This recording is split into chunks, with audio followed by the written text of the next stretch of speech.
ইসরায়েলে হিজবুল্লাহর রকেট হামলা আগের মাসগুলোর তুলনায় অক্টোবরে 4 গুণ বেড়েছে। ইসরায়েলি প্রতিষ্ঠান আলমা রিসার্চ ইনস্টিটিউটের আশঙ্কা অনুযায়ী সামনের মাসগুলোতে আরও ভারী এবং তীব্র আক্রমণ ইসরায়েলের ভাগ্যে লেখা হয়ে গেছে। তাদের প্রতিবেদনে উদ্ধৃতি দিয়ে ইসরায়েলি ওয়াল্লা নিউজ ওয়েবসাইটে বলা হয়েছে, ইসরায়েলি দখলদার বাহিনী দক্ষিণ লেবাননে তাদের আক্রমণ বাড়ানোর সাথে সাথে হিজবুল্লাহ বিশেষ কিছু ইসরায়েলি অঞ্চলে 300টিরও বেশি রকেট ছুড়েছে। কারণ আগের আক্রমণের ফলেও ওইসব অঞ্চল ইসরায়েলি কর্তৃপক্ষ খালি করেনি।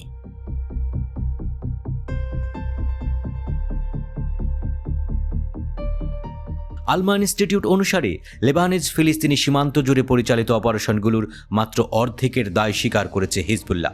1158টির মধ্যে 695টি অভিযানের দায় স্বীকার করেছে তারা। ইসরায়েলের বিরুদ্ধে প্রতি মাসে গড়ে 270টি অপারেশন চালিয়েছে সংগঠনটি।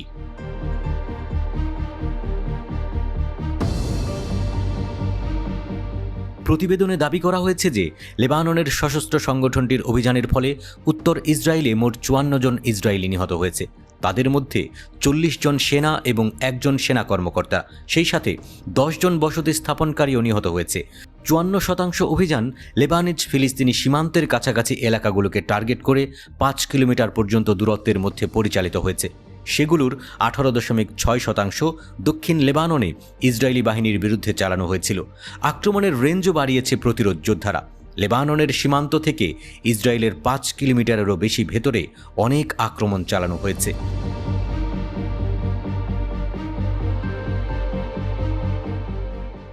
ক্ষেপণাস্ত্রই এখন লেবানিজ প্রতিরোধ যোদ্ধাদের প্রধান অস্ত্র। গত অক্টোবরে অন্তত 2291টি রকেট সারা ইসরায়েল জুড়ে ছোড়া হয়েছে। কিন্তু ড্রোন সিস্টেমই হলো প্রতিরোধ যোদ্ধাদের তুরুপের তাস। ইসরায়েলি গবেষকদের মতে ড্রোনগুলো দিয়ে তারা ইসরায়েলিদের আতঙ্কে ডুবিয়ে দিচ্ছে।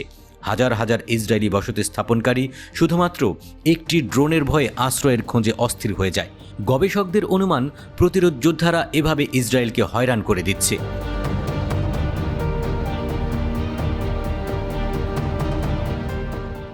বিনিয়ামিনায় গোলানি ব্রিগেডের বিরুদ্ধে হিজবুল্লাহ যোদ্ধাদের পরিচালিত ড্রোন আক্রমণের কথা আলোচ্য রিপোর্টে উল্লেখ করা হয়েছে। ওই অভিযানে 4 ইসরায়েলি সেনা নিহত হয়েছিল। সেই সাথে সিজারিয়ায় ইসরায়েলি প্রধানমন্ত্রী বেনিয়ামিন নেতানিয়াহুর বাসভবনেও ড্রোন হামলা হয়েছিল। ভয়ে নেতানিয়াহু তার দৈনন্দিন কাজ তার অফিসের বেসমেন্টের একটি সুরক্ষিত কক্ষে বসে করছেন।